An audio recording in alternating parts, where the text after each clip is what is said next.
agriculteurs pour les interroger sur leur motivation, leur façon de faire, où est-ce qu'ils ont trouvé ces choses à reconstituer.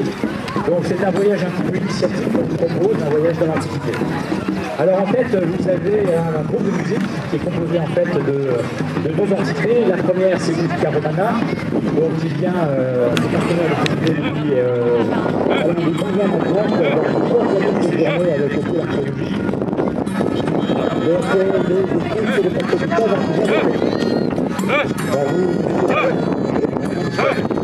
vous avez pour vous expliquer un petit peu comment tout ça fonctionne. Ensuite, on abandonne un instant le monde des Grecs et des Étrusques. Donc on était à se placer entre 1500 avant Jésus-Christ et 500 avant Jésus-Christ. On était tous obligés de les passer les premières armées romaines qui sont donc issues du énorme héroïne. Pendant très longtemps, on n'a pas pu identifier un fouille, on pensait que c'était des feuilles d'arbres utilisées. Et comme on a retrouvé il y a peu d'années des carnistes complets, on a compris qu'en fait c'était des oreilles d'arbres. Et cette association a entrepris, comme vous savez, c'était en 1994, donc de reconstruire un village gaulois à l'identique, avec comme base toutes les sources archéologiques. Et ils ont fait un travail remarquable, parce qu'aujourd'hui ce village comporte plusieurs maisons, des maisons de chefs, des maisons plus brillantes, des puits, des cimetières, des enclos sacrés, des féminin fait d'après des fresques trouvées donc dans les tombes étrusques. Et là, donc l'armée est en train cette multitude de membres de l'ensemble de service.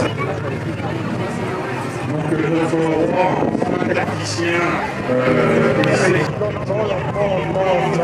plus que quelques mètres, là normalement c'est le choc. Si votre adversaire est impressionné par votre formation, il a déjà qu'une seule envie, c'est de sauver sa peau. Donc ça de le faire. Donc la formation s'approche, attention. Dans 4-5 secondes, c'est l'impact.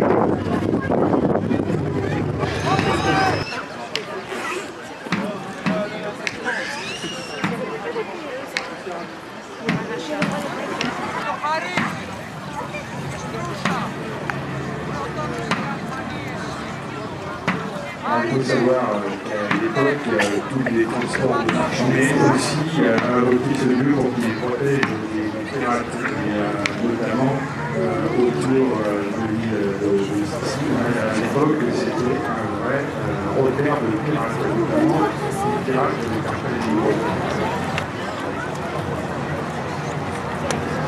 C'est-à-dire qu'il repousse les pirates carthaginois et qui vont fuir, enfin tout du moins ceux qui sont encore locataires, hein, puisque ce sont les citoyens sont des propriétaires, et donc chaque année, hein, il pouvait y avoir des combats entre différentes cités. Simplement sur une rue. Alors vous voyez que les Grecs avancent en phalange.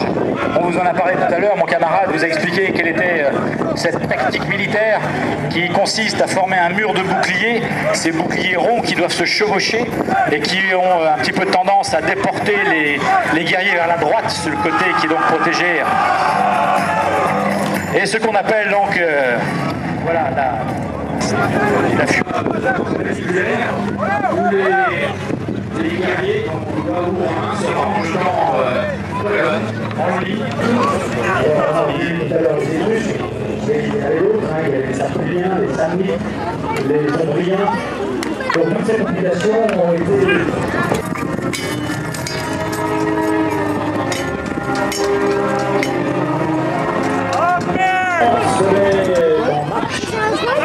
On essaye de maintenir les espaces, les alignements, vous pouvez voir qu'il y a toujours un espace important entre les légionnaires. Voilà, vous avez le javelot. Alors le javelot, les hommes romains qui étaient comme meurtrière, qui est capable de tuer ensemble plusieurs boucliers. Alors on a la deuxième ligne qui est capable de passer la première à la petite ligne de javelot.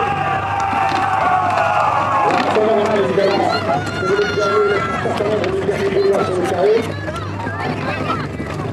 Alors je peux vous dire que voilà, alors là, le Portugais a levé son sac de vie, c'est-à-dire que le bâtiment, c'est terminé.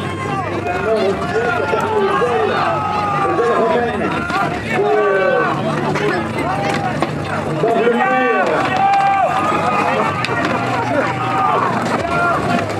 les avances. Donc avec ces petits outils, vous imaginez ce que vous pouvez donner une armée de police en mer, ce qui nous permet quand même d'avoir une image bien réaliste. Les soldats essaient de composer un cercle. Alors, bon, bien sûr, au ras du sol, c'est moins difficile. Mais ils n'ont pas réagi assez rapidement. Donc il y a déjà des trous. Voilà, une fois que le trou dans la ligne